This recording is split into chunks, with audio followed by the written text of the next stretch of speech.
Hello everyone and welcome back to Coach Craig's Sports. Today is Saturday, October 23rd, and this is going to be the NBA DFS episode for today. So I'm going to take a quick look back at yesterday's picks, see how they turned out, look at some injuries in play, and then talk about my favorite plays on the FanDuel and the DraftKings side at each position. So we're going to start off with yesterday's picks. So at point guard on the DraftKings side, we had Tyrese Maxey.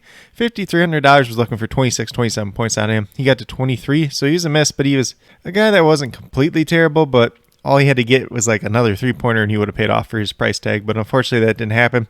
Didn't have a lot of assists from anyone on this 76ers team. It was kind of a weird game in that regards.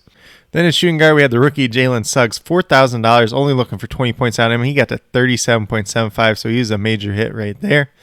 Then Kyle Kuzma, $5,700, looking for 29 points out of him. Especially once Bradley Beal was ruled out, he was probably one of the easiest plays on this entire slate. 47.75 points, so he was a hit as well.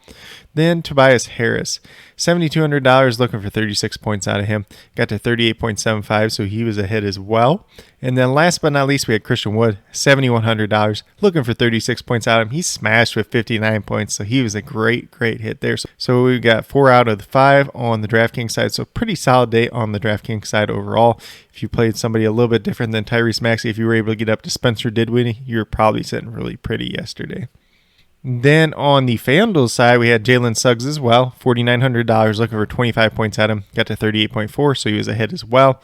Then his teammate Franz Wagner, $4,000, looking for 20 points out of him. Got to 17.8, so he was a miss. He played the minutes. He just needed like 1 or 2 extra stats, and he would have got there, but unfortunately, it just didn't happen yesterday. Kyle Kuzma, once again, $5,600, looking for 28 points out of him. He got to 43.2, so he was a massive hit as well. Then on the FanDuel side, Tobias Harris was a miss, just barely. $7,600, we were looking for 38 points out of him. He got to 36.4, so probably not a guy that killed you overall. Then last but not least, we had Jonas Valanciunas, $6,500, got 35.1 points, so he was a hit. So overall, pretty solid day. The misses that were there were very close to hitting as well. But with that being said, we'll get moved over to today's games and take a look at the injuries in play. So we got the Atlanta Hawks, who are without Okongwu once again. Gallinari is a game time decision. We'll see if he plays. He did miss the last time out. For the Cleveland Cavaliers, looks like Dean Wade is back today. Dylan Windler, game time decision, and Darius Garland, who missed yesterday, is also a game time decision. For the Miami Heat, Victor Oladipo still out. Kyle Lowry and Dwayne Dedmon are both game time decisions. We'll see if either one or both of them play. And then for the Pacers, TJ Warren, Karis LeVert are both out. Martin is listed as a game time decision. I did see that Holiday and Lamb, and I think it's Torrey Craig are all listed as questionable as well, but they played yesterday, so I would expect them to play as well. Dallas Mavericks all the way healthy. Toronto Raptors without Siakam once again. Watanabe is a game time decision. I assume he's probably going to miss until he gets a little bit healthier, but we'll just have to see on that one. Don't think it really changes things too much, though. Then the Detroit Pistons are without Cunningham, Livers, and Smith once again, so no major changes there. The Chicago Bulls just without Kobe White once again, so pretty simple there. For the Pelicans, Zion Williamson still out. Josh Hart, who missed yesterday's game time decision, I do assume he misses again today. And it looks like James Holmes, I'm not sure exactly how to pronounce his name, so if you're watching, I'm sorry about that, but maybe you can help me out with the pronunciation in the future. So he's a game time decision as well, but it looks like he has a chance to play. And then for the Milwaukee Bucks, we got news that Brook Lopez was going to be out once again yesterday. Bobby Portis, Semi Ojeleye, Dante DiVincenzo still out. Rodney Hood has a chance to play tonight.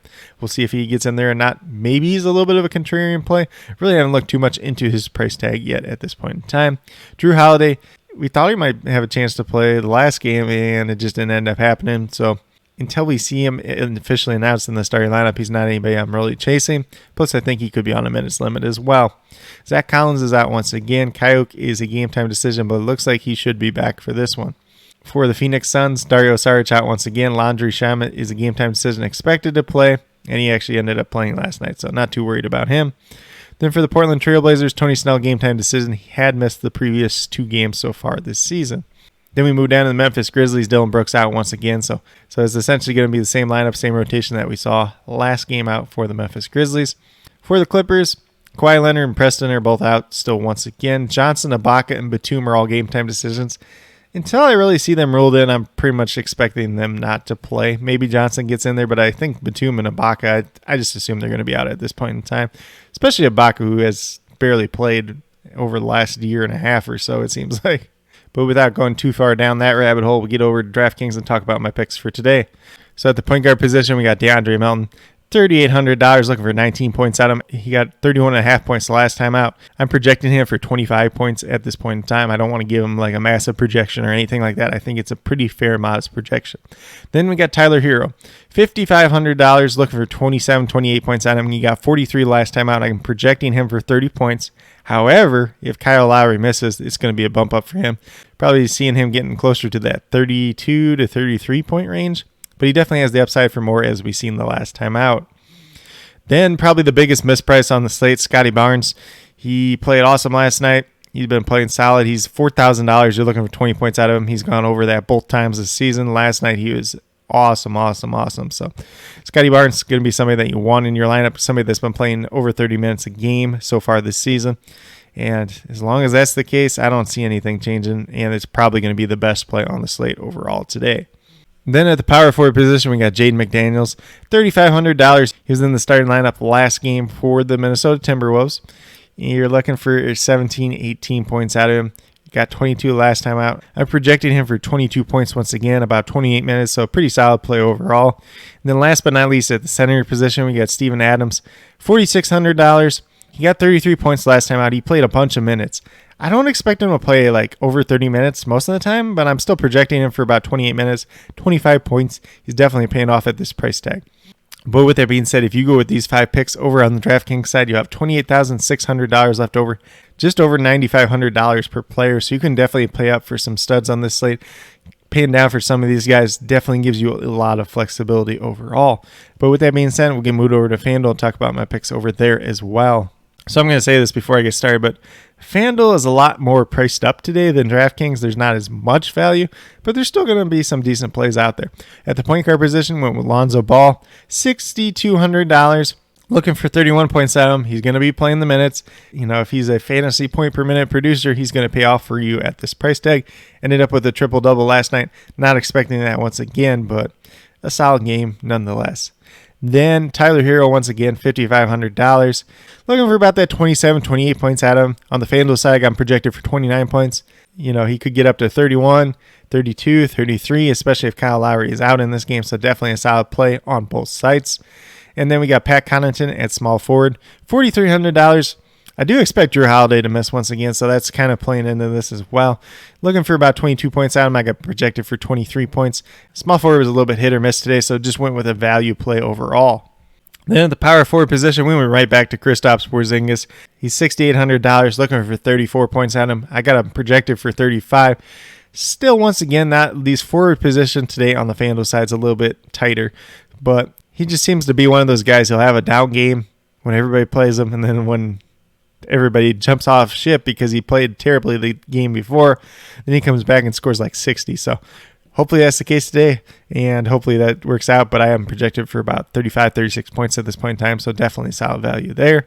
And then last but not least, we're going right back to Zubac at the center position. Last game, he only played 17, 18 minutes or so. He's going against Steven Adams today. If Steven Adams is out there on the court for 28 minutes, Ibaka is going to be out there for at least 26 of those minutes. He's a solid fantasy point per minute producer. You're looking for 22 points out of him. I got projected for 25 at this point in time, but he definitely has room for more as he has that decent upside. If he's out there on the floor, he's getting rebounds, he's getting points. And with that being said, if you go with these 5 picks over on the FanDuel side, you have $32,800 left over, $8,200 per player. So definitely room to pay up for at least 2 studs. And then you probably put you in some mid-range plays or a couple of value plays after that. But with that being said, these are my 5 picks for both FanDuel and DraftKings for today, October 23rd. As always, if you guys have any questions regarding NBA DFS, be sure to leave them down in the comments below. But with that being said, if you are new to my channel, please consider subscribing. Definitely would appreciate it. It helps to build the community that we're trying to build here at Coach Craig Sports, which is one that's truly for you, the viewers, helping you with your DFS, whether it's NBA or NFL, helping you with your fantasy football teams. And with that being said, if you're a new or current subscriber, be sure to hit the notification bell down below. It's going to let you know every single time I post up a new video. I post up daily NBA DFS videos just like this, as well as fantasy football and NFL DFS content as well. So be sure to check all that out if you are interested in that content as well.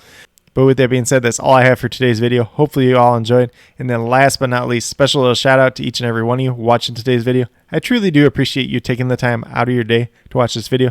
Definitely means a lot to me, and I hope each and every one of you has a great rest of your day.